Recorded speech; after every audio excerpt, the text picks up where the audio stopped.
और बुलेटिन में रुक करेंगे इस वक्त आ रही बड़ी खबर का। जोधपुर से इस वक्त की बड़ी खबर सामने आ रही है, जहां पर एसीबी ने एक बार फिर से बड़ी कार्रवाई को अंजाम दिया है। 25,000 रिश्वत लेते प्रशासनिक अधिकारी को ट्रैप किया गया है। ज्वाइंट डायरेक्टर ऑफिस में कार्यरत प्रशासनिक अधिकारी बताया जा रहा है अनिल भाटी को फिलहाल गिरफ्तार कर लिया गया है। परिवादी शिक्षक की शिकायत पर इस कार्रवाई को अंजाम दिया गया। अतिरिक्त जिला शिक्षा अधिकारी विक्रम सिंह गहलोत के नाम से रिश्वत की डिमांड की गई थी। 50,000 रुपए की रिश्वत मांगी गई थी। पोस्टिंग नजदीक करवाने के एवज में इस रिश्वत की डिमांड की गई थी।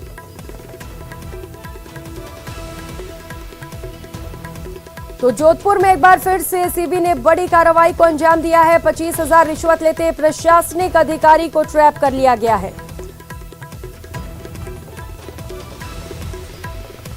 ज्यादा जानकारी के साथ सहयोगी चंद्रशेखर व्यास हमारे साथ जुड़ चुके हैं। चंद्रशेखर, अभी क्या कुछ कार्रवाई चल रही है एसीबी की ओर से? देखिए, बात करें तो जिस प्रकार से एसीबी लगातार जो भ्रष्टाचारियों के खिलाफ जो कार्रवाई कर रही है, इसी की कड़ी में आज एक बार फिर कार्रवाई की गई है। शिक्षा विभाग के जो प्रशासनिक अधिकारी है, उनको जो है भाटी को ट्रैप किया है। 25,000 की रिश्वत राशि लेते हुए जो है एसीबी ने इस कार्रवाई को अंजाम दिया है। कुल 50,000 रुपए की रिश्वत राशि मांगी गई थी। परिवादी की ओर से ये बताया गया था कि जो उसके रिटायरमेंट में 1 साल बाकी है और इनका जो है तबादला कहीं दूर कर दिया गया था। जिसके बाद वे कोर्ट की शरण गए थे और कोर्ट ने आदेश दिया था कि क्योंकि इनके रिटायरमेंट में कम समय है तो शिक्षा विभाग ये देखे कि इनको इनके नजदीकी किसी स्कूल में जो है नियुक्ति दी जाए। इसको लेकर जो है ये रिश्वत राशि मांगी गई थी और आज 25,000 रुपए की रिश्वत राशि के बाद आरोपी को जो है एसीबी ने ट्रैप किया है। जी चंद्रशेखर, अभी कहां पर कार्रवाई की जा रही है एसीबी की ओर से? घर पर भी छापेमारी की जा रही है क्या अभी?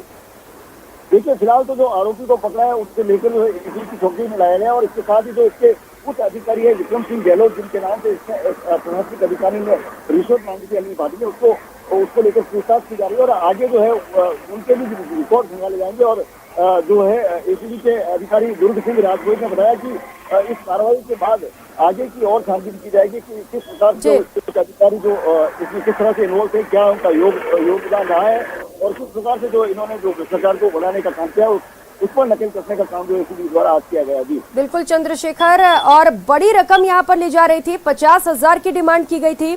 क्या लग रहा है और भी लोग जुड़े हो सकते हैं इससे? देखिए, सबसे बड़ी बात अगर करें तो जो इनके हौसले की बात करें कि एक शिक्षक जो कि रिटायरमेंट होने वाला है अपने अधिकार के लिए कोर्ट की शरण में जाता है और कोर्ट से जाकर ये गुहार करता है कि मेरे घर के नजदीकी कहीं स्कूल पर, क्योंकि मेरी वृद्धावस्था है और मेरा रिटायरमेंट होने वाला है तो मुझे कहीं नजदीकी लगाया जाए।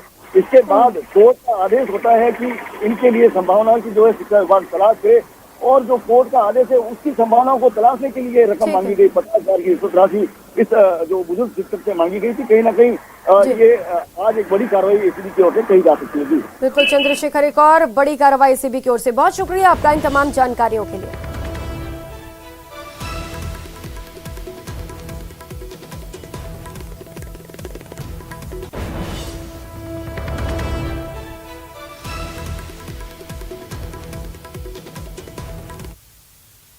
और खबर टोंक से है। रामविलास चौधरी से बदसलूकी मामले को लेकर इस वक्त की अपडेट आपको बता दें। मामले को लेकर 2 पुलिस कार्मिकों के खिलाफ कार्रवाई हो चुकी है, लेकिन बजरी रॉयल्टी नाके के खिलाफ जमकर गुस्सा फूटा है। बड़ी संख्या में कांग्रेसी नेता समेत सर्व समाज के लोग इकट्ठा हुए हैं। इस दौरान जिले के सभी सर्किल ऑफिसर समेत सभी थाना अधिकारी और बड़ी संख्या में पुलिस जवान मौजूद रहे।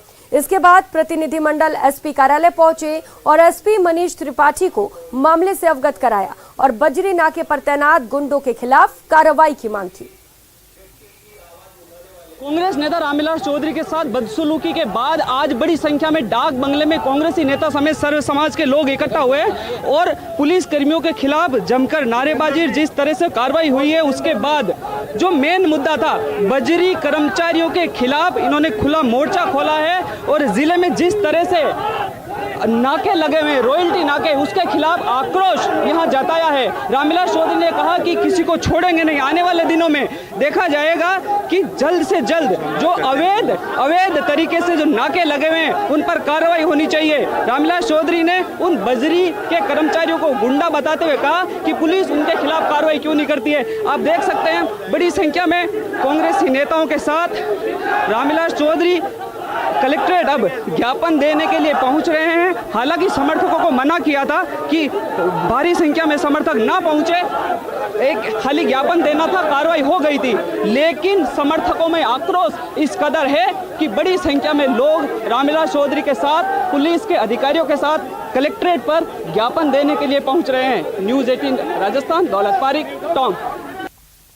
और अब बात टोंक की, जहां पर रावण दहन के दौरान बवाल हो गया। रावण दहन में जमकर लात और घूंसे भी चले। 2 गुटों में हुई मारपीट में 5 लोगों को चोटें आई हैं। घायलों को पुलिस ने अस्पताल में भर्ती करा दिया है और अब मारपीट का ये वीडियो जो है वो सोशल मीडिया पर वायरल हो रहा है।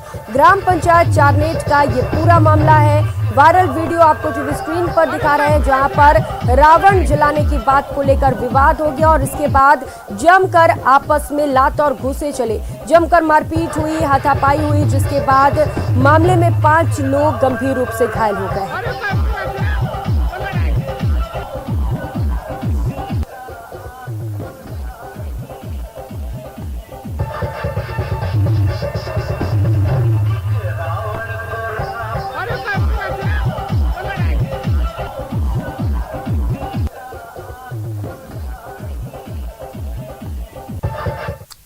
उधर राजधानी जयपुर में मामूली बात में 2 गुटों में झगड़ा हो गया, जिसमें एक युवक की पीट कर हत्या कर दी गई। ये वारदात त्रिवेणी नगर में जगन्नाथपुरी कॉलोनी में हुई। पुलिस के मुताबिक बंजारा नाम का शख्स निजी अस्पताल में कंप्यूटर ऑपरेटर का काम करता था। उसका और उसके दोस्त का कुछ युवकों से बाइक टच होने पर विवाद हो गया। इसके बीच हाथापाई भी हुई। हालांकि कॉलोनी वासियों के बीच बचाव के बाद फिलहाल के लिए मामला शांत कर दिया गया, लेकिन बाद में देर रात दूसरे पक्ष के युवक डंडे सरिये लेकर जगन्नाथपुरी कॉलोनी पहुंच गए और बंजारा पर जानलेवा हमला कर दिया, जिसमें बंजारा के सिर में गंभीर चोट आई और उसकी मौत हो गई, जबकि हमले में 2 से 3 युवक घायल हुए हैं।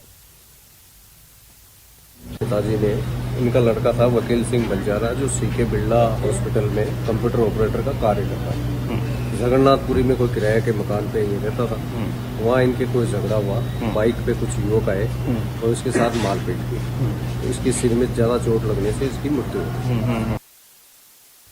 उधर अजमेर के नसीराबाद सदर थाना इलाके में 3 दिन पहले हुए पिंटू हत्याकांड के आरोपियों की गिरफ्तारी और मृतक के परिजनों को आर्थिक मुआवजे की मांग को लेकर आज रावत समाज ने कलेक्ट्रेट पर प्रदर्शन किया।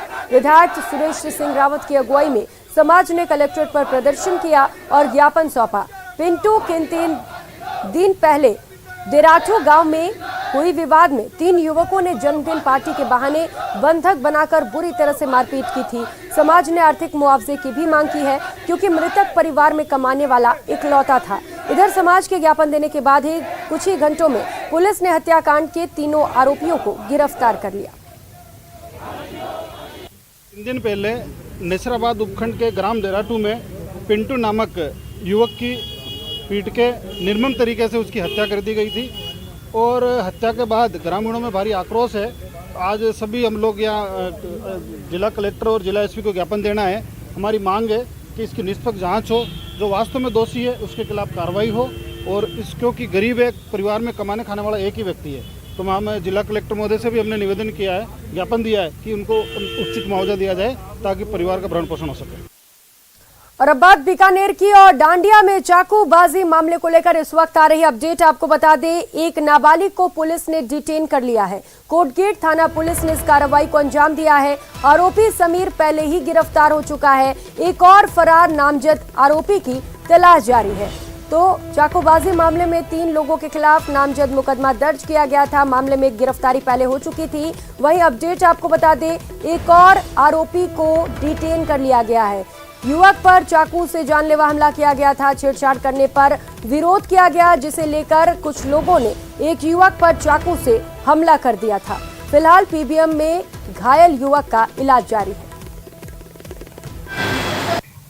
देखिए, गरबा जो प्रीमाइसेस है, ये घटना उसके बाहर हुई है रास्ते में जाते हुए, और जो झगड़ा जो 2 युवकों का हुआ वो उस चाकूबाजी वाली घटना से पहले दिन का है। उनकी डांस करने को जो है बात पे आपस में कोई पैर वगैरह लग गया और उसके बाद कोई धक्का मुक्की हो गई। यहाँ से झगड़े की शुरुआत होती है और ये जो पहले दिन झगड़ा हुआ ये मधुसूदन और गौतम करके जो 2 हैं, इनके बीच में झगड़ा हुआ और अगले दिन जो है ये गौतम और इसके साथ में इसके कुछ अन्य जो साथी हैं, इन्होंने कोई इस पर मधुसूदन जो है इस पर कोई हमला किया, जिससे इस चाकू की जो है एक चोट लगी है। अभी ये ऑपरेशन होकर आईसीयू में भर्ती है, इसका जेर इलाज है। अभी तक पूरे प्रकरण में जो है 2 जो है उनको डिटेन कर लिया गया, एक गिरफ्तारी हो चुकी है और एक नाबालिग जो है उसको निरुद्ध कर लिया गया है। और रुक कर लेते हैं इस बीच एक और बड़ी खबर का। टाटा ग्रुप ने द्रव्यवती नदी का प्रोजेक्ट छोड़ दिया। इस वक्त की बड़ी खबर आपको बता दें, द्रव्यवती प्रोजेक्ट से टाटा ग्रुप ने खुद को बाहर कर लिया है। लंबे समय से भुगतान नहीं देने का हवाला दिया गया, इसी को आधार बनाकर अब द्रव्यवती नदी को टाटा ने छोड़ दिया है। तो ऐसे में जेडीए के लिए द्रव्यवती नदी प्रोजेक्ट सिर दर्द बन चुका है। जेडीए द्रव्यवती नदी के कार्यों को लेकर असंतुष्ट था। कई बार द्रव्यवती प्रोजेक्ट की डेडलाइन को भी बढ़ाया गया था।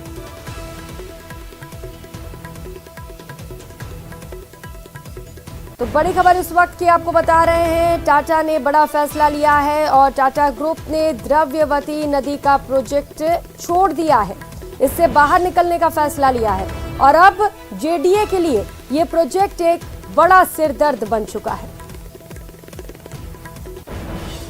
तो टाटा ग्रुप का कहना है कि लंबे समय से भुगतान नहीं हो रहा है, जिसे लेकर वो अब इस प्रोजेक्ट को छोड़ रहे हैं। तो जेडीए ने द्रव्यवती नदी के कार्यों को लेकर असंतुष्टि जताई थी। कई बार द्रव्यवती प्रोजेक्ट की डेडलाइन को भी बढ़ाया गया था और अब इस मामले में बड़ी अपडेट आपको बता दें कि टाटा ग्रुप ने द्रव्यवती प्रोजेक्ट को छोड़ दिया है।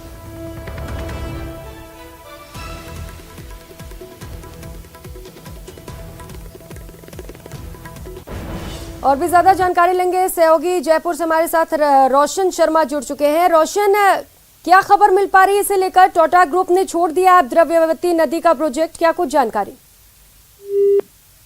ऐसी खबरें आ रही है कि जो बीजेपी सरकार का सबसे ड्रीम प्रोजेक्ट था द्रव्यवती नदी, उसका जो काम है काफी लंबे समय से बंद पड़ा हुआ था। लगातार जयपुर विकास प्राधिकरण टाटा प्रोजेक्ट्स को लेटर लिख रहा था, कंटिन्यू संवाद कर रहा था कि जो द्रव्यवती रिवर का जो काम है वो पूरा किया जाए। ये अक्टूबर 2018 तक होना था, लेकिन टाटा जो प्रोजेक्ट्स है वो अभी तक ये जो काम है वो पूरा नहीं कर पाया।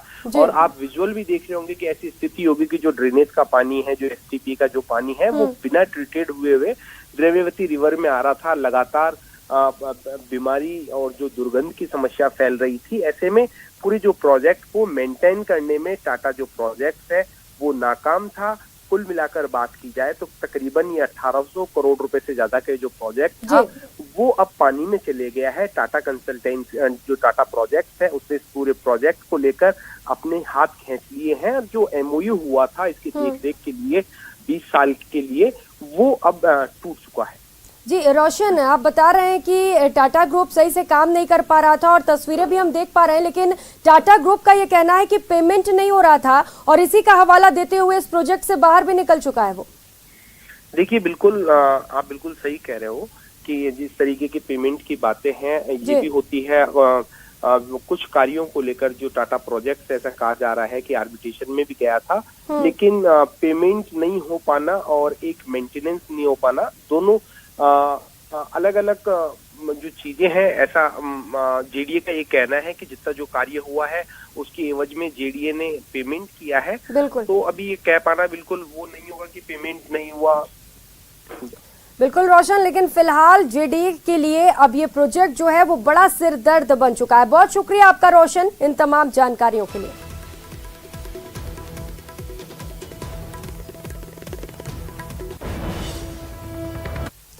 उधर बेरोजगार युवा प्रदेश सरकार की रोजगार नीति से नाराज हैं। इसको लेकर बेरोजगारों ने सरकार के खिलाफ मोर्चा खोल रखा है। ये युवा बेरोजगार अपनी 20 सूत्रीय मांगों को लेकर दांडी यात्रा पर निकल पड़े हैं।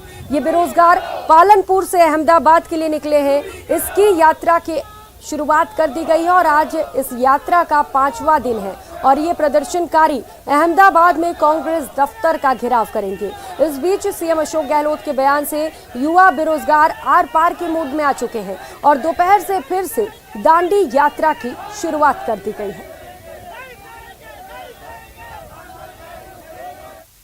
हालात ऐसे बने कि अब युवाओं का अपमान किया जा रहा है। कांग्रेस प्रवक्ता भिखारी बता रहा है, आप कह रहे हो कि अब बीजेपी का प्राइवेट आंदोलन है। ऐसे में युवा, राजस्थान के करोड़ों युवा, उनके माँ बाप का अपमान है। हम अंतिम सांस तक लड़ाई लड़ेंगे। पहले डांडी यात्रा होगी, हम अनशन पे बैठेंगे कांग्रेस मुख्यालय अहमदाबाद में। फिर भी नहीं सुना जाता है तो हम भारत जोड़ो यात्रा का विरोध करेंगे, क्योंकि हमारी मजबूरी है। राजस्थान में कोई सुनने वाला नहीं है। हमने पूरी कोशिश की, हमें मजबूरी में आना पड़ा। और पुनः कह रहे हैं आप जांच करवा लीजिए, आप कुछ जहां तक पता करवा लीजिए, एक भी व्यक्ति संदिग्ध पाया जाता है हमें जेल में डाल दीजिए, लेकिन युवाओं का अपमान मत करिए।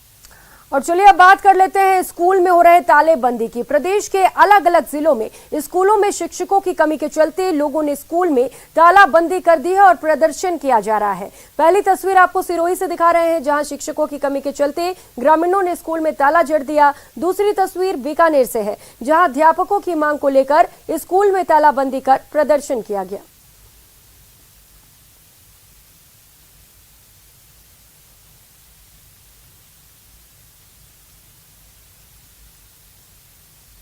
और सबसे पहले बात कर लेते हैं भरतपुर जिले की, जहां पे कामा थाना क्षेत्र के गांव पालड़ी में ऑनलाइन ठगी के मामले को लेकर चल रहे आपसी रंजिश में दो पक्ष आमने सामने हो गए। एक पक्ष ने दूसरे पक्ष पर अंधाधुंध फायरिंग कर दी। गनीमत ये रही कि फायरिंग में कोई हताहत नहीं हुआ। सूचना मिलने पर अतिरिक्त पुलिस अधीक्षक कामा थानाधिकारी जाब्ते के साथ मौके पर पहुंचे और दोनों पक्षों से समझाइश कर मामला शांत कराया।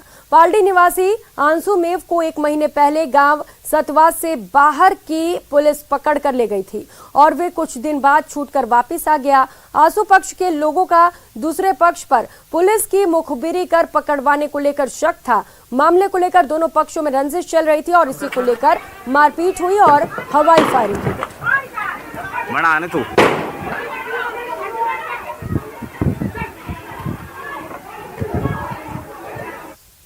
और खबर सिरोही से है, जहां पर हत्या से सनसनी फैल गई। झूपा घाट में युवक की हत्या कर दी गई। कोतवाली थाने से महज 100 मीटर की दूरी पर इस हत्या की वारदात को अंजाम दिया गया। बदमाशों ने युवक रमेश के घर में घुसकर हत्या की। अज्ञात हमलावरों ने चाकुओं से गोदकर युवक की हत्या कर दी। एएसपी देवाराम सहित जाब्ता मौके पर पहुंच चुका है और मामले पर छानबीन की जा रही है।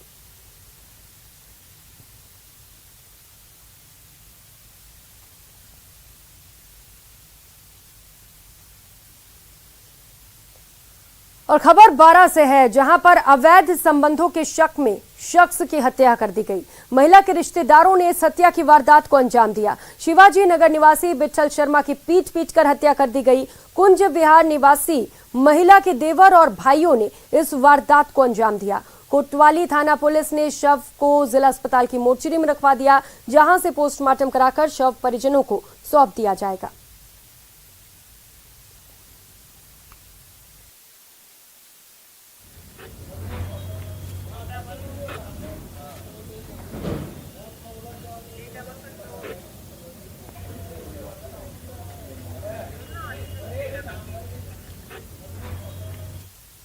और खबरों में आगे बढ़ेंगे। प्रदेश के सबसे बड़े एसएमएस मेडिकल कॉलेज के रेसिडेंट डॉक्टर्स आज से पूरे दिन के लिए कार्य बहिष्कार पर चले गए। कई मांगों को लेकर रेसिडेंट डॉक्टर्स काफी दिनों से आंदोलनरत थे। 2 दिन से 2 घंटे का कार्य बहिष्कार किया जा रहा था, लेकिन आज से पूरे दिन का कार्य बहिष्कार किया गया है। हालांकि इमरजेंसी, आईसीयू और ट्रॉमा सेंटर में कार्य सुचारू रूप से रहेगा। रेसिडेंट्स के कार्य बहिष्कार के कारण अस्पताल में काम भी प्रभावित हो रहे हैं। हालांकि अस्पताल प्रशासन ने सीनियर डॉक्टर्स की ड्यूटी लगा दी है। रेसिडेंट डॉक्टर्स ने आज जॉर्ज हॉस्टल से त्रिमूर्ति सर्किल तक रैली निकाली। रेसिडेंट डॉक्टर्स का कहना है कि सरकार की बॉन्ड नीति में कई विसंगतियां हैं। इसके अलावा योग्यता के विपरीत पदों पर रेसिडेंट्स की नियुक्ति को रोकने, सरकार के साथ पूर्व में हुए समझौते को लागू करने समेत विभिन्न मांगों को लेकर आंदोलन किया जा रहा है। हम तक सरकार से वार्ता होने का इंतजार करेंगे, अन्यथा हमको 8 बजे हमारी फिर से जीबीएम होगी। ये सारे रेजिडेंट डॉक्टर्स इकट्ठे हुए हैं, शाम को जीबीएम होगी, उसमें हमको कड़े से कड़े कदम उठाने पड़ेंगे।